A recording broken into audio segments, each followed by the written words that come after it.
A menudo vivimos convencidos de que la ausencia de dolor es sinónimo de salud. Y es cierto que nuestro cuerpo es un maestro de la compensación, capaz de enmascarar problemas durante años. Pero existen enemigos silenciosos, enfermedades que avanzan sin dar la cara, hasta que es demasiado tarde. Hoy vamos a desvelar 9 de estas dolencias y aprenderemos a escuchar las señales tempranas, los susurros que nuestro cuerpo nos envía cada día. Una de las condiciones que con más frecuencia pasa desapercibida, incluso en los análisis, es la resistencia a la insulina. Imagina que las células de tu cuerpo se vuelven sordas a la llamada de la insulina, esa llave que permite al azúcar entrar y convertirse en energía. Cuando esto ocurre, el páncreas trabaja a marchas forzadas, produciendo más y más insulina, y este exceso, lento pero implacable, va dañando las arterias. Por eso, cuando finalmente la diabetes se diagnostica, el daño lleva años gestándose en la sombra. ¿Cómo detectarlo antes de que las cifras se disparen? Presta atención a tu cintura. Si crece aunque la báscula no se mueva, podría ser una pista. La grasa abdominal es el escondite predilecto de la resistencia a la insulina. Por eso, una cinta métrica es más reveladora que el peso. Una cintura que supera los 90 centímetros en mujeres o los 100 en hombres merece una mirada atenta. El hambre voraz entre comidas es otro centinela. Esos antojos de dulce o carbohidratos, que aparecen apenas 2 horas después de comer, pueden ser el eco de una glucosa en plena montaña rusa. La insulina alta introduce el azúcar en las células de golpe, provocando una caída abrupta, y con ella la necesidad imperiosa de comer de nuevo. ¿Y esa fatiga que te invade después de comer? Ese desplome de energía, que muchos achacan a una digestión pesada, podría reflejar el caos con el que tu cuerpo está gestionando el azúcar. Otra condición que no da pistas hasta que ha avanzado demasiado es la hipertensión arterial. Cuando la presión aumenta de forma gradual, el cuerpo se adapta. Y mientras tanto las arterias, los riñones, la retina y el cerebro reciben un martilleo constante que va dejando una cicatriz invisible. El gran problema es que la presión alta no duele. En la mayoría de los casos, no provoca mareos ni malestar. Alguien puede tener cifras de 160/100 y sentirse en plena forma. Por eso, muchos la descubren por azar, en una revisión rutinaria, o peor aún, cuando el daño ya está hecho. Sin embargo, hay pistas sutiles. Dolores de cabeza ocasionales, sobre todo en la nuca al despertar. Una presión sorda que se alivia con el paso del día. O esa visión borrosa esporádica que va y viene sin motivo aparente, reflejando el sufrimiento de los pequeños vasos de la retina. Un error común es normalizar la medicación sin atacar la raíz del problema.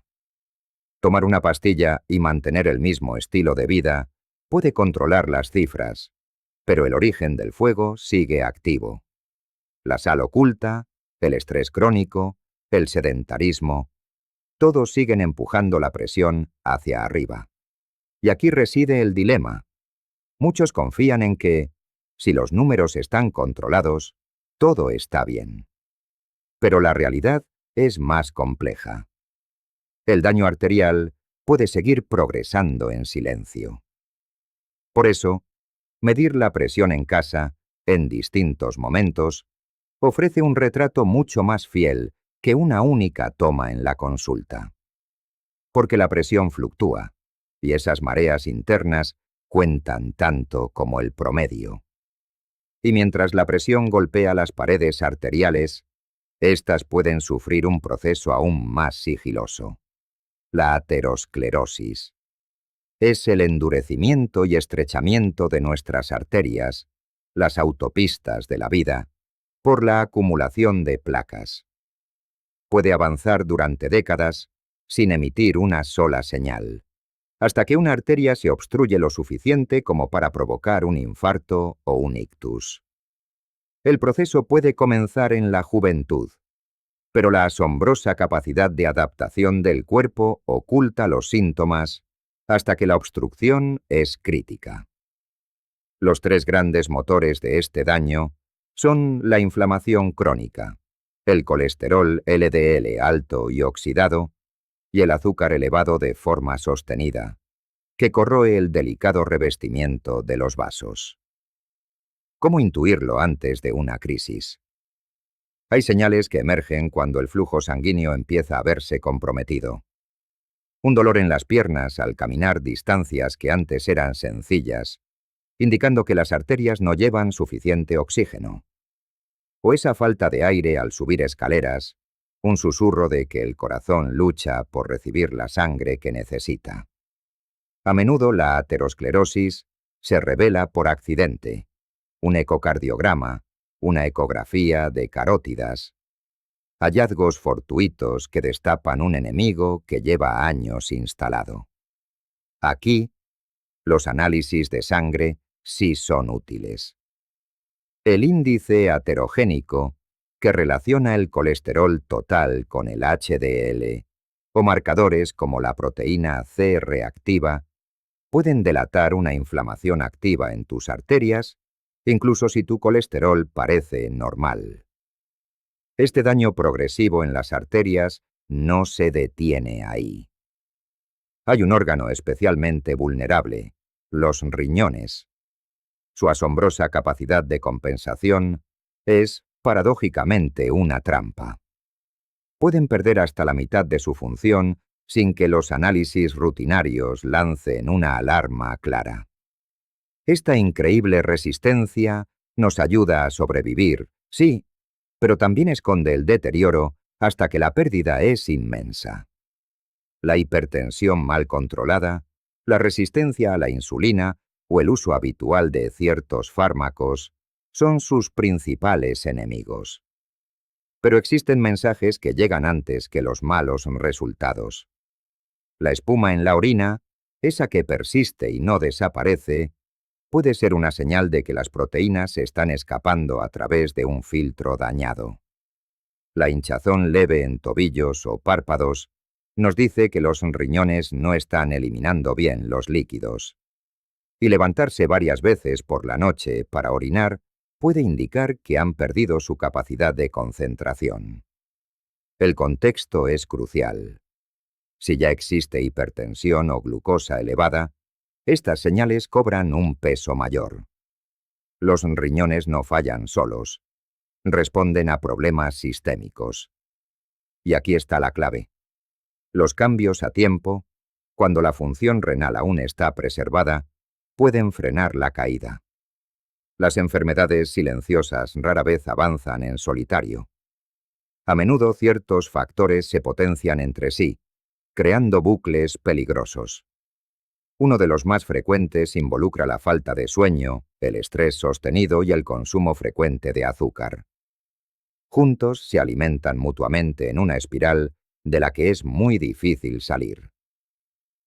¿Cómo funciona? Dormir mal eleva el cortisol, la hormona del estrés. El cortisol alto dispara los antojos de alimentos azucarados. Estos alimentos provocan picos de glucosa que, tras una caída brusca, interfieren con el sueño profundo. Y al día siguiente el ciclo se reinicia. Hay señales que delatan que este bucle está activo. Los antojos nocturnos, esa necesidad de algo dulce antes de dormir. O los despertares frecuentes entre las 2 y las 4 de la madrugada. ¿Cómo se rompe este círculo? El secreto está en una estrategia doble. Reducir los azúcares por la tarde y añadir una práctica que apacigüe el cortisol antes de acostarse.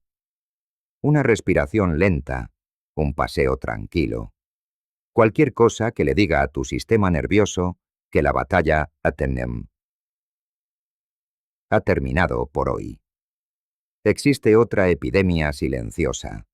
quizás la más extendida de todas, el hígado graso. Afecta a una porción enorme de la población de forma tan discreta que muchos lo descubren por casualidad. Cuando el hígado recibe más azúcares de los que puede usar, los convierte en grasa. Al principio, el órgano funciona y los análisis son normales. Pero si la causa persiste, el hígado se inflama. Las células hepáticas mueren y el cuerpo crea cicatrices. Cuando este proceso avanza, llega la cirrosis, un punto donde el daño es casi irreversible. ¿Cómo detectarlo a tiempo? La fatiga persistente, un cansancio que no mejora con el descanso, es una de las primeras pistas. La cintura, de nuevo, es un espejo. El hígado graso suele ir de la mano de la grasa abdominal.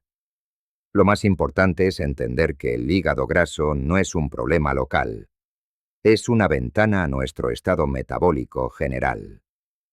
La buena noticia es que el hígado posee una capacidad de regeneración asombrosa. Pequeñas mejoras sostenidas en la dieta y el movimiento pueden lograr una reducción drástica de la grasa hepática en pocos meses. No se necesita una revolución, se necesita constancia.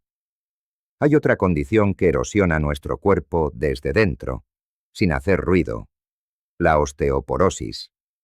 Los huesos pierden densidad, se vuelven porosos. Esta pérdida de estructura interna no duele, hasta que un golpe menor provoca una fractura. La menopausia, el sedentarismo y la falta de vitamina D son sus grandes aliados. ¿Existen señales previas? Sí. La pérdida de estatura es una de ellas. Perder 2 o 3 centímetros puede indicar que las vértebras se están comprimiendo silenciosamente. Pero para no llegar a ese punto, los hábitos son más poderosos de lo que creemos. Exponerse al sol, dormir bien y aplicar una carga mecánica regular, como caminar o subir escaleras, le recuerdan al hueso que debe mantenerse fuerte. Aunque la densidad haya disminuido, todavía puede mejorar. Y finalmente, otra enfermedad silenciosa se esconde tras una fatiga sin explicación. El hipotiroidismo, especialmente en su forma subclínica, tan leve que puede pasar desapercibida durante años. La glándula tiroides, el termostato de nuestro metabolismo, empieza a producir menos hormonas. La reducción es tan gradual y sutil que los síntomas no son evidentes. Un ligero aumento de peso, piel más seca, una sensación de frío, niebla mental. Son molestias tan comunes que es fácil atribuirlas al estrés o al paso del tiempo, ignorando la voz de una tiroides que pide ayuda en voz baja. Sientes un cansancio que se aferra, un frío persistente que se instala en tus manos y pies, una piel que de repente se vuelve seca y tirante. O tal vez, un par de kilos que aparecen sin previo aviso, a pesar de que tu dieta y tu rutina de ejercicio no han cambiado. Cada una de estas señales, por sí sola, podría tener 1000 explicaciones. Y es precisamente ahí donde reside el peligro del hipotiroidismo subclínico. Se diagnostica tarde porque nadie piensa en la tiroides cuando la fatiga puede achacarse al trabajo, la piel seca al clima, o esos kilos de más a un pequeño capricho. Pero el impacto silencioso de esta condición va mucho más allá. Piensa en la hormona tiroidea como la directora de orquesta del metabolismo de tu cuerpo, especialmente el de las grasas. Cuando su producción disminuye, el colesterol LDL, el llamado malo, tiende a subir, y los triglicéridos pueden seguirle. Esta alteración del perfil lipídico favorece la aterosclerosis, conectando directamente al hipotiroidismo subclínico con un mayor riesgo cardiovascular. Además, la presión arterial también puede verse afectada.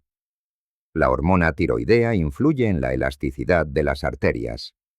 Cuando sus niveles son bajos, las arterias pierden su flexibilidad, volviéndose más rígidas.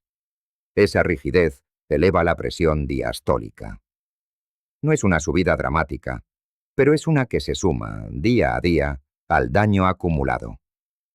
Ahora bien, para desenmascarar a este enemigo invisible, no basta con un simple análisis de sangre aislado. Los niveles de TSH, la hormona que nos da la pista, son caprichosos, fluctúan.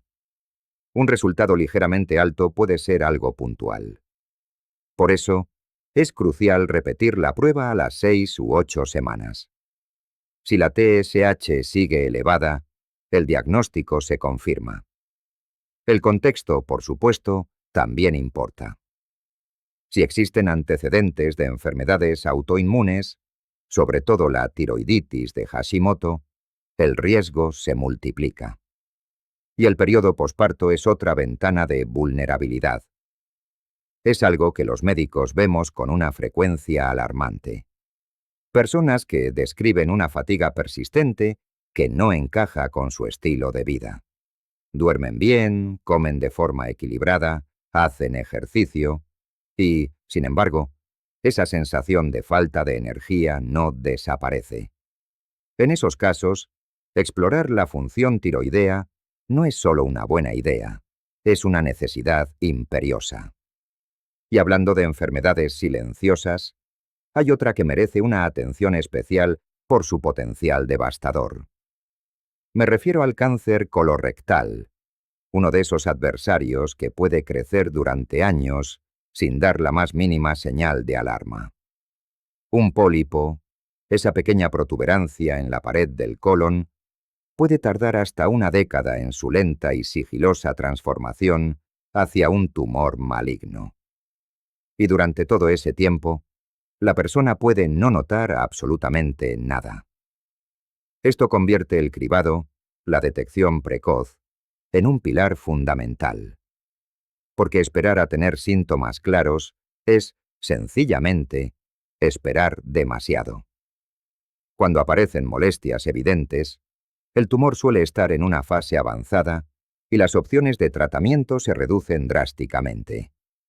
Las guías médicas recomiendan iniciar el cribado a los 50 años, pero esta no es una regla escrita en piedra. Si hay antecedentes familiares de cáncer colorectal o pólipos, esa edad debe adelantarse.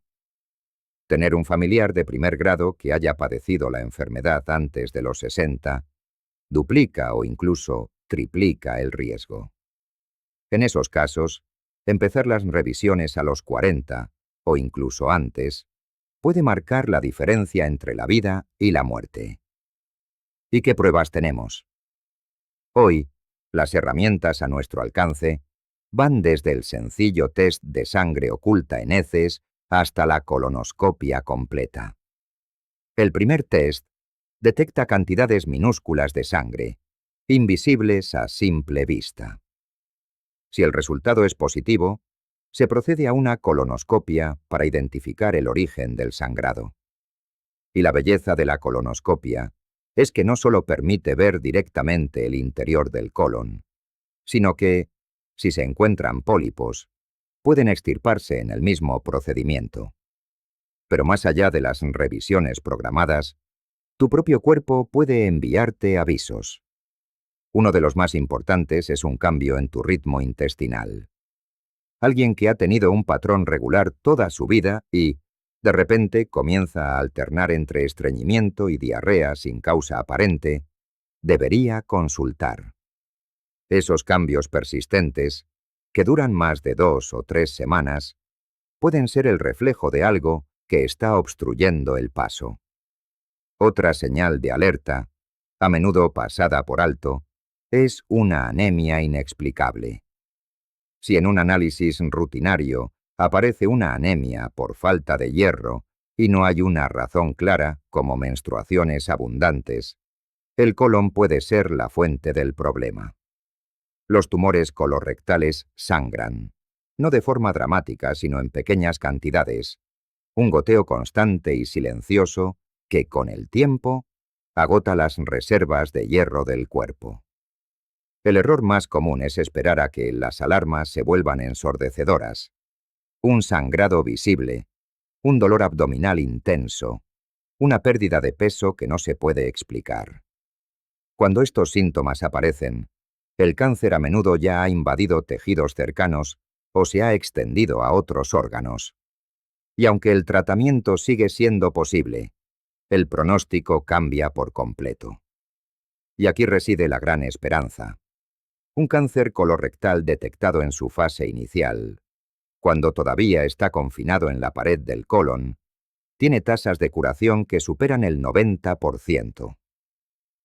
La cirugía puede ser completamente curativa, pero antes de curar, la verdadera sabiduría está en prevenir. Existen factores de riesgo que debemos conocer. Una dieta alta en carnes procesadas y baja en fibra se asocia con una mayor probabilidad de desarrollar este cáncer. El sedentarismo también suma al riesgo. Y la grasa abdominal, esa misma que se asocia con la resistencia a la insulina y el hígado graso, también juega un papel. El cáncer colorectal no es solo una cuestión de mala suerte genética. El estilo de vida importa. Y el cribado oportuno puede interceptar el problema a tiempo.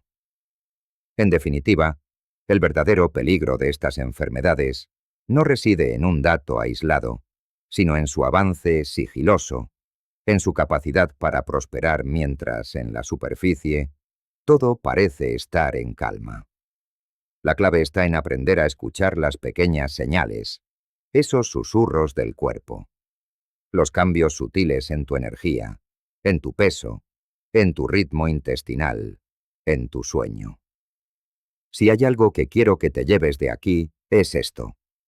Presta atención a las pistas que tu cuerpo te envía cada día. Y si algo no te cuadra, por sutil que sea, actúa.